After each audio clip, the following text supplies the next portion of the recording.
नमस्कार, demon times में आपका हार्दिक स्वागत है। मैं मस्ताना देश की प्रमुख खबरें करके आपके सामने उपस्थित हूँ। अमेरिका रोक हटाए या नहीं, रूस से तेल खरीदता रहेगा भारत। जैसा कि आपको मालूम हो, रूस यूक्रेन युद्ध चालू हुआ था, उस समय अमेरिका ने यह कहते हुए भारत पर 25% टैरिफ लगा दिया था कि भारत के पैसे का दुरुपयोग रूस कर रहा है और उस पैसे का उपयोग यूक्रेन के खिलाफ युद्ध में कर रहा है। इससे भारत हतोत्साहित होकर हुआ था और रूस से व्यापार कम किया था, तेल आयात कम किया था और अमेरिका और वेनेजुएला की तरफ कदम बढ़ा दिया था। लेकिन अमेरिका और ईरान के युद्ध के बीच अमेरिका ने यह जारी किया था कि 16 से 17 मई तक उसने रूस से तेल खरीदने की छूट दी थी, जो तय सीमा समाप्त हो चुकी है। इस पर भारत ने स्पष्ट कर दिया है कि भारत की जरूरतों को देखते हुए रूस से तेल खरीदता रहेगा। उसमें अमेरिका का क्या रिएक्शन होता है उससे कोई लेना देना नहीं है। दूसरी तरफ अमेरिका ने ईरान पर हमले की योजना को टाल दिया है। बताते चले, युद्ध विराम जो लगभग मंगलवार को समाप्त हुआ, वह उसके आगे अमेरिकी राष्ट्रपति डोनाल्ड ट्रंप ने कहा कि खाड़ी देशों की मांग पर उसने ये टाल दिया है और उसने शांति वार्ता के प्रयास को बल दिया है। बताते चले, दोनों के बीच में युद्ध विराम है और अमेरिका किसी न किसी बहाने युद्ध को टालना चाहता है और सम्मान बचाए रखना चाहता है। नीट पेपर लीक मामले में लातूर के कोचिंग सेंटर संचालक रघुनाथ मोटेवेकर को पुलिस ने गिरफ्तार कर लिया है। उन्हें 9 दिन की रिमांड पर लिया है।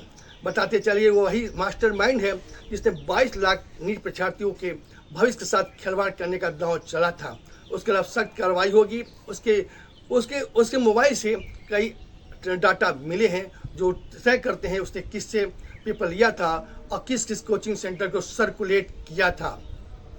आंध्र प्रदेश के मुख्यमंत्री चंद्रबाबू नायडू का योजना बहुत लोकप्रिय होता जा रहा है। वहाँ की जनता बहुत उत्साहित है। क्यों? चंद्रबाबू नायडू ने कहा था कि आंध्र प्रदेश की जनसंख्या लगातार कम हो रही है, इसलिए उन्हें 3 बच्चे वाली माँ को डिलीवरी के समय 30,000 और चौथे बच्चे की डिलीवरी पे 4,000 देने का वादा किया था, जो अन्य प्रदेशों के लिए संकेत बन रहा है। पश्चिम बंगाल में नवनिर्वाचित सरकार ने धर्म के आधार पर जो सरकारी योजना चल रही थी उसको तत्काल प्रभाव से रोक दिया। बताते चलिए, ममता बनर्जी ने धर्म के आधार पर कई योजनाएं चला रखी थी, जिससे कई वर्गों को काफ़ी तकलीफ हो रही थी। वहाँ पे गरीबी अमीरी का बात नहीं रह गया था, वहाँ पे धर्म के आधार पर योजनाएं चल रही थी, तो जो तत्काल प्रभाव से रोक लगा दिया। उत्तर प्रदेश में बहुपरिचित पंचायत चुनाव, ग्राम प्रधान चुनाव पे संकट के बादल छाए हुए हैं, क्योंकि कानून मांग करता था कि न्याय की मांग थी कि पहले ओबीसी आयोग गठन हो ताकि तय हो सके किस गांव में कौन सी ओबीसी रहेगा, जनरल रहेगा या एससी सीट रहेगी। इसके लिए फिर से कवायद करनी चाहिए, जिस पर कल मुख्यमंत्री योगी आदित्यनाथ ने एक बैठक बुलाई और ओबीसी आयोग का गठन किया, जिसका कार्यकाल 6 महीना रहेगा। उसका वो रिपोर्ट देगा, उसके बाद वह आरक्षण निर्धारित हो सकेगा। इस तरह माना जाता है कि 26 मई को जो प्रधान लोगों का कार्यकाल समाप्त हो रहा था, अब सरकार अपने हाथ मिलेगी या उन्हीं को कार्य करने का मौका देगी, अभी स्पष्ट नहीं है। ये स्पष्ट है कि विधानसभा चुनाव के बाद होगा।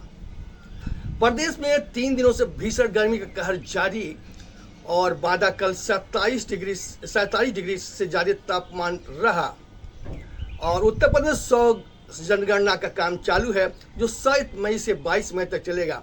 इसमें जनता को बहुत चीज़ों में दिक्कतें आ रही थी कि जो व्यक्ति कई मकाने हैं वो कहाँ से अपना नाम दाखिल करे और जो बच्चियों की शादी हो चुकी है वो कहाँ से अपना नाम दाखिल करें और जो लोग दूसरे शहर में जाकर नौकरी कर रहे हैं वो कहाँ के नागरिक माने जाएंगे।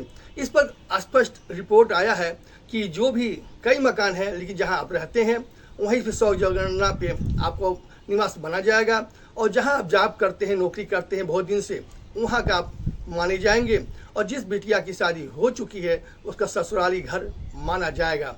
22 तारीख के बाद से सरकार घर घर जाकर के इसकी सर्वे करेगी और जनगणना कराएगी। अब बात करते हैं आईपीएल में। कल आईपीएल में चेन्नई का मुकाबला हैदराबाद से था। चेन्नई ने 180 रन का लक्ष्य दिया था, जिसको हैदराबाद ने आसानी से बना लिया।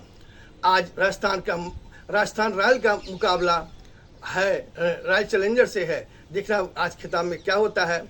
तब तक के लिए मुझे विराम दीजिए। धन्यवाद।